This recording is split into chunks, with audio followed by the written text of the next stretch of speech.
بعد ساعات قليلة من فوز بيراميدز بدوري أبطال إفريقيا، الاتحاد الأفريقي لكرة القدم الكاف قال له كل واحد يعرف حجمه، كل واحد يقف في مكانه. الاتحاد الأفريقي على طول أصدر تصنيف لأفضل الفرق الإفريقية، سواء على صعيد النقاط أو على صعيد القيمة التسويقية.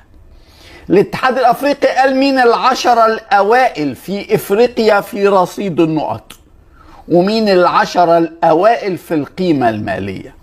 طبعا هنا الأهلي الأول بجدارة، وهنا الأهلي الأول بجدارة. في النقط الأهلي الأول بجدارة 78 نقطة، اللي وراه فارق 16 نقطة، 16 نقطة بيننا وبين صن داونز الإفريقي الثاني. مين الثالث؟ الترجي. مين الرابع؟ نهضة بركان المغربي. طب مين الخامس؟ سيمبا التنزاني. طب خيبة الأمل والمتعوس وخيبة الرجا كام؟ السادس والسابع.